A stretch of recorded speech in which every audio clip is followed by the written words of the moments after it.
Okay. Hi Matthew, we're here on Clark Base, which was the American Air Force base from early 1900s through till about the year 2001 when the Americans left because of the Pinatubo explosion. This is a Spanish cannon. It dates from 1778.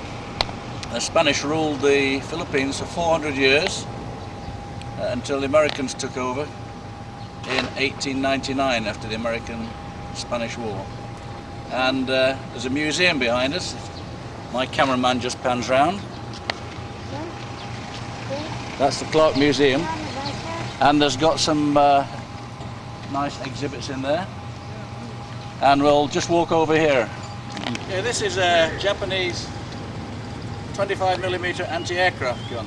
In 1942, just 1 or 2 hours after the Pearl Harbor attack, the Japanese attacked the airfield here at Clark and destroyed a lot of the American Air Force on the ground. And the Japanese invaded the Philippines, and they governed it for about 2 years before the Americans came back with the famous General MacArthur. He said, "I shall return." So we're going to have a little look round at the nice parade ground here, okay?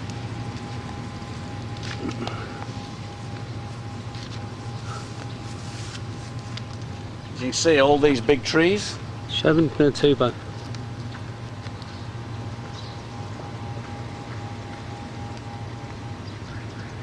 And behind me is the parade ground. We're going to have a look down there at something. Okay.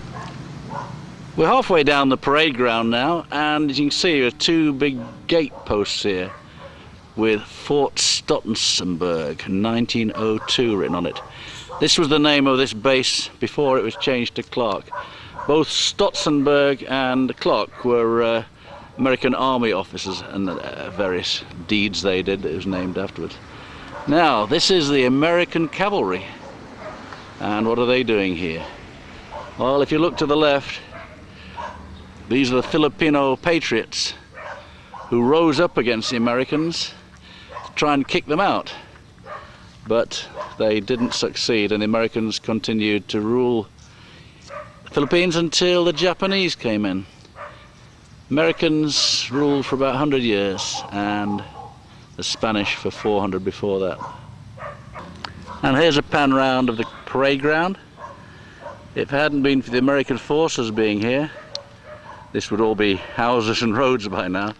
And what they've left behind is this beautiful environment with a great jogging track. In the distance, behind the flagpole there, that's a mountain range where is Mount Pinatubo, the volcano that erupted in year 2000 and caused the Americans to finally abandon this base.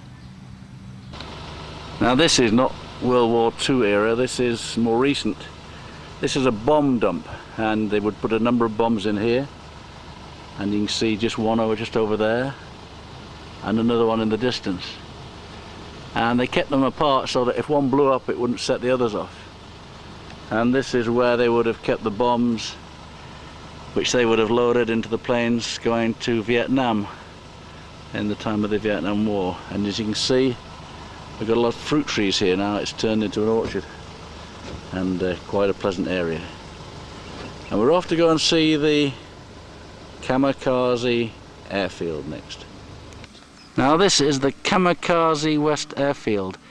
Kamikaze is Japanese for divine wind, named after a famous battle where the Japanese fleet was saved by a wind which blew the enemy away, and they called it divine wind.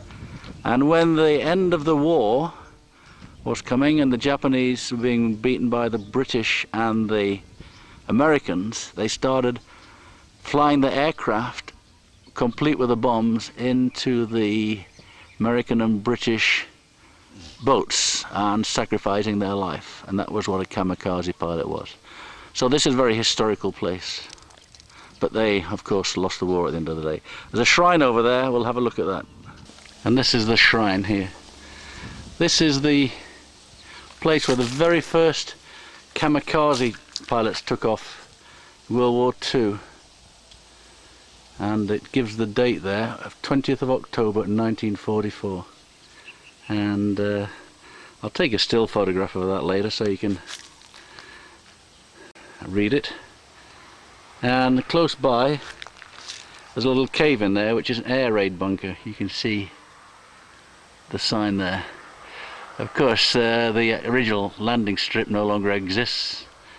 It's been overgrown, but this is the very place where these guys took off flying to almost certain death to try and win the war, but they didn't. There we go, that's the sign, air raid bunker, and you can just see there's a hole going into a cave, but security guard told me not to go in. He says there's many snakes, so I'll take his advice. Right, this is our last stop. It's a little aero park and a few other things. This is not a World War II era, but it's probably early 1950s. I'm sorry I can't tell you what kind of aircraft it is, but there's like an F-15 or a Northrop or something like that. And on the pedestal over there, that's a Lockheed Shooting Star. That is Korean War vintage. That'd be like the early 1950s, and possibly I think they might have been used at the back end of the Vietnam War. And this of course is the famous Huey helicopter, which did great work in the Vietnam War, ferrying people around, rescuing injured troops. And that's another view. These are still in use today by the Philippine Air Force and various others. I think the US Marines still use them as well. And over here we have a very famous aircraft, again Vietnam era. Go and have a look at that in a minute. This was originally called the Chansport Crusader, I think later the F-8. A guy that made this famous was John Glenn. He held the USA coast-to-coast speed record in this.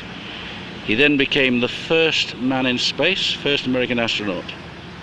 Or correction, the first man to orbit the world. First American, beg your pardon.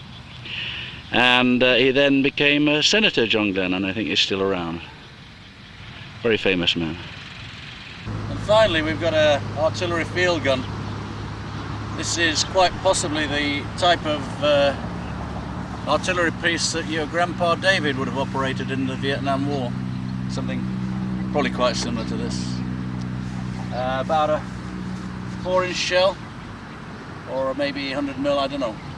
That's the last of today's, and we're going to go for lunch. So I hope you've enjoyed that little trip around Clark and learned a bit more about history. If you want to learn any more about these things, look the names up on Wikipedia.